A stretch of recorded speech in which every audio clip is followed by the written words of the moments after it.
Hi everybody, it's me again. I wanted to go through this production cost report. I hope you can see it. Previously, we in illustration 3-7, we took the production cost report for the mixing department. And this time we're doing it for the packaging department. And you may remember that we actually completed 360,000 units and transferred them into the packaging department. So now we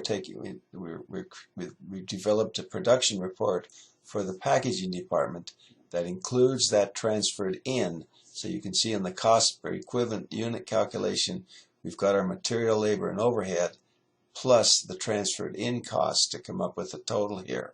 So we have a beginning WIP inventory here of these figures here. The April cost incurred was $49,500 for material, and you can see what was labor, $55,800 for overhead, and then we include the 360,000 units or $360,000 that were transferred in to come up with a total for the combined WIP inventory as well as the cost incurred of $609,450. Now, we completed 70,000 units and had 5,000 units that were in ending WIP inventory.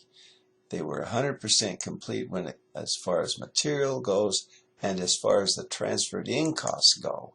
But the labor and the overhead were only 40% complete, so you see they've got 2,000 ending inventory and as compared with the 5,000. So now we have total of these units of 75,000 for material, 72,000 for labor and overhead, and then 75,000 for it transferred in.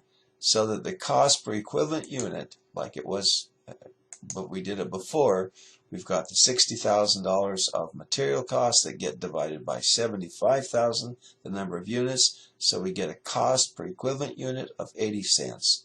Doing the same thing for labor and over, we get 45 cents for labor, 90 cents for overhead, and doing it for the transferred in costs of taking $452,250 and dividing it by 75,000 gives us $6.03, and the total of those are all now $808.18. So now we got to reconcile. We've got our input cost here of $609,450, and we've got to reconcile that number. So we put the $609,450 here. We've got completed units that are transferred out is $572,600, and we get that by taking 70,000 completed units and multiplying it by $8.18. And so that's 572,000 units transferred out. To that we have to add our ending WIP inventory, which is $4,000 here, and we get that by multiplying 5,000 completed units by 80 cents. Labor is 2,000 units multiplied by 45 cents. And then we've got overhead is 2,000, it's 2,000, yes, it is 2,000 units multiplied by 90 cents, and that gives us our $1,800. And to that, we're going to add $30,150, and that is taken by taking 5,000 units and multiplying it by $6.03. 5,000 units is our ending inventory. So now the total of those inventories is $36,850.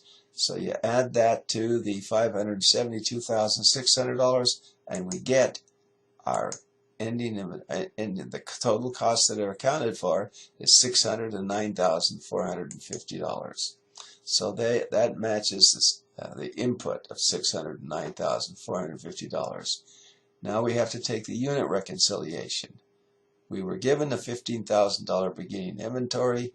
We transferred 60,000 units completed from the mixing department, so that makes a total of input here of 75,000. We completed and transferred out 70,000 units. We have 5,000 in inventory, and that's our 75,000 completed units. I hope this is somewhat clear to you. I can see I've got one error here. You go over here on the overhead, I've got 3,000 completed units. It's 2,000. So it's 2,000 times the 90 cents makes that there. Hope that's clear to you. Thank you.